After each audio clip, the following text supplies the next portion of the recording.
wò mí náà èmi àtàwọn ẹni. Gbogbo tí mo fi ṣe aṣọ yìí kí ló kọ́ sọ pé sípà. Kí gbogbo ìjẹ́ white wọ́n lè rán ní design míì jẹ́wọ̀ tí wọ́n ó ṣe rán tí wọ́n bá lè rán ṣùgbọ́n òkú tó fẹ́ kó sí ògbọ́dọ̀ wá dé sípà.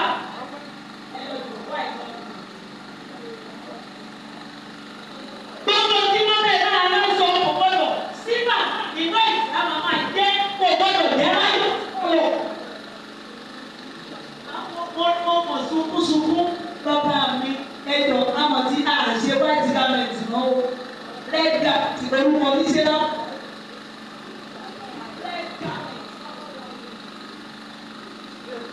Ọmọ sẹ́ráàpù ò mọ̀rọ̀ náà kò mọ bíbélì lọ́sìn ìtọ́jú bẹ́ẹ̀ kò fẹ́ jẹ́ níbo lẹ ti fẹ́ lọ ayérayé. Ọmọ sẹ́ráàpù ẹ máa lọ sínú ìwé ìpìyàn.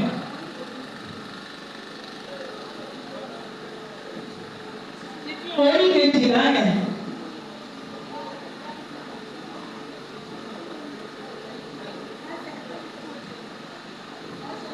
Ó mọ̀ kó dé lọ sí yẹn.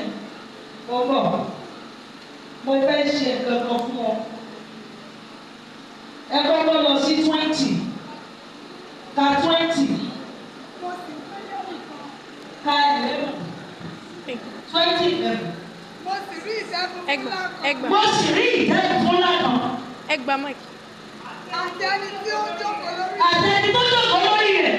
Níwájú ẹni tí ayé àti ọ̀run kò lù. Ìpàdé yìí ẹ̀kọ́ lọ. Ní ìwàásù dé wọ. Bíbélì.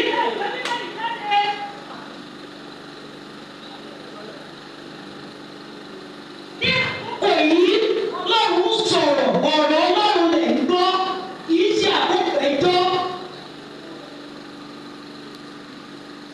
Mo sì rí kíni sọ̀rọ̀. Mo sì rí ìṣẹ́gun ńlá kan. Mo sì rí ìṣẹ́gun ńlá kan. Àti ẹni tó jókòó lórí. Àti ẹni tó jókòó lórí rẹ̀. Níwájú ẹni tí ayé àti ọ̀run kò lọ. Yes, ma. A kò sì rí àyè fún. A rí àyè fún ọmọ. Mo sì rí àwọn òkú. Mo sì rí àwọn òkú. Àti ewé àti àgbà. Ẹ̀lẹ́ kí ni wọ́n sọ ọ́ yẹn? Kí ni wọ́n nínú rọ́bà yẹn? Àti ewé àti àgbà.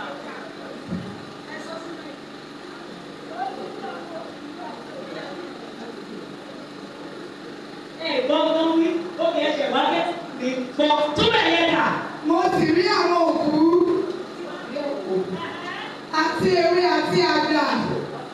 Ẹ ti gbọ́ àti ewé ni o, àti ewé àti àgbà. Dẹ́bìtì ní wípé o lè ní ohun àdàrú. Tó fi yé.